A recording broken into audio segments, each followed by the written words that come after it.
You're listening to 105.1 FM, high enough up on the dial that it is not public radio, but suspiciously too artsy and enlightening to be anything else. Up next, we bring you Time Capsule, a piece by Michele Guieu and Maria Dumlao.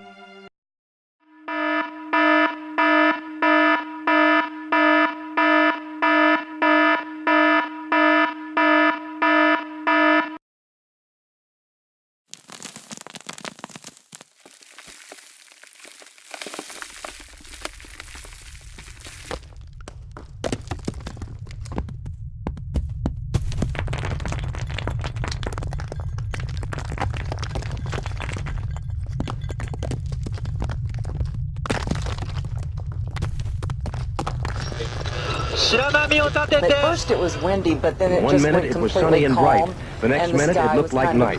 Ash falling everywhere. They were part of a myriad of storms that ripped across the country to the ground. The shaking got worse and worse. I don't know exactly how long it lasted. It seemed like it went on forever. Upwards of 30 feet high in places. Oh my God! On end, sending millions into shelter. The force of the swirling water swept away, and apparently there are more that could hit. We could see the power lines, the flashing, and everything. International event. Does that look like birds? And he said, heck no, that's homes. Moving faster than people or cars could outrun. Do It not has go caused near the massive waters. damage, massive Move loss to of higher life. ground It's still going. as soon Hundreds as of possible. aftershocks At least and another 80 set. other massive fires are still burning along the coastline. Entire major roads, bridges and homes gone. Explosion. So this looks like it is some sort of a concerted effort to attack. Multiple explosions, ladies and gentlemen. We just saw another explosion. You see that huge ball of fire that just went up. When you hear us tell you to get to your basement, I want you to not walk. I want you to run down into your storm shelter. Whether this is the will of God, sunspots and things as that could mess up prophesied in satellites and Revelation, some or whether it's electronics. just an accident of the natural world. There is no record in geology in the last 4,000 years of anything like this happening before. The tremendous lateral blast is unprecedented. What we have been fearing for the longest time here apparently has come to pass. A disastrous. Poisonous snakes out there, fire. The fear is these reactors could be headed for a meltdown. Our medical technology is linked to this. Our navigation systems for our airlines are connected to this. Communication systems, emergency communication systems, TV, internet, so many things. Black smoke has been pouring out of huge holes in the upper portion of massive economic problems. They were billowing up almost like in big pillow sort of structures. Fuel can overheat, melt, and release a large amount of radioactivity. One of the most massive Radiation levels have eruptions in years. surged. The sun is waking up, he says, from a deep slumber.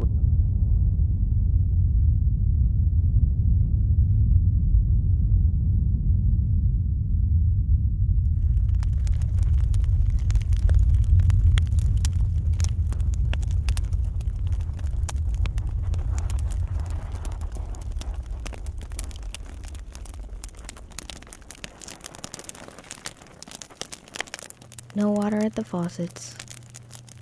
No electricity. No computer. I find food here and there. Our house was destroyed, so I live in another one. It's cold. Downtown looks so far away now. It's hard to say where anything was. I don't even have a bike. Maybe I could still leave one day. It's funny to think how my parents were so worried about me all the time. Where I was going, with whom, what I was doing with my life. Now they're gone.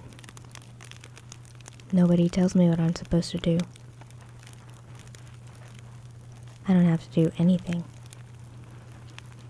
Now I can do absolutely nothing if I want to. Well, I have to find food and water. It's so hard to tell if the water is contaminated or not. Water. I remember it was so easy. There was so much of it. I remember staying in the shower for 20 minutes. A shower would be nice right now. My parents, they were so busy. They never had the time for anything. It was always work, running around, hurrying, going to this place, that place, the other place. No time for anything. Now we would have time to talk. Lots of time.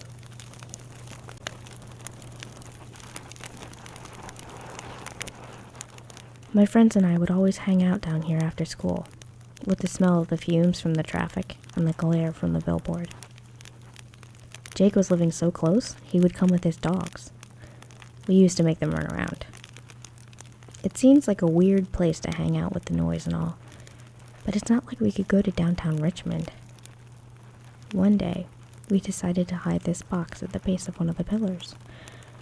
We each left something in the box. A book, a drawing, a photo, a poem, a rock, a bead. I remember we talked a lot about all the things that were going on at the time. The messed up system and all that. Saying we couldn't take it anymore. All the lies and the wars and the destruction.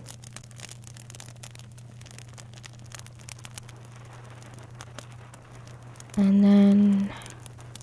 then that day arrived.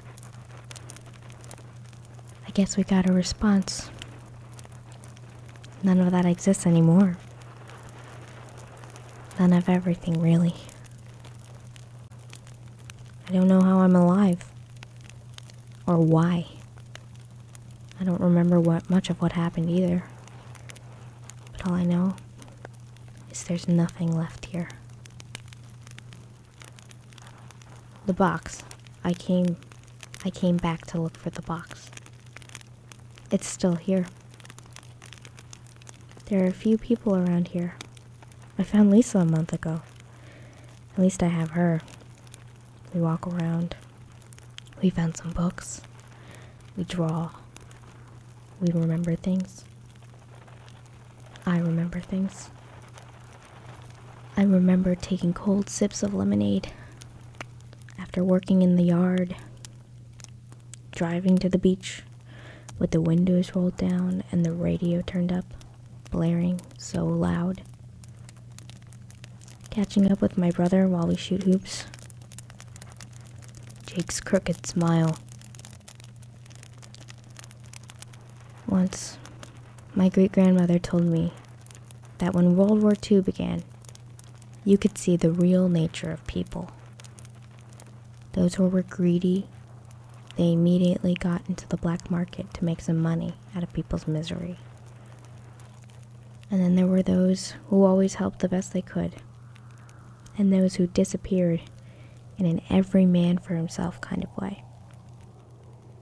But we don't see many people around here, and this is not war. It is way beyond war. It is calm.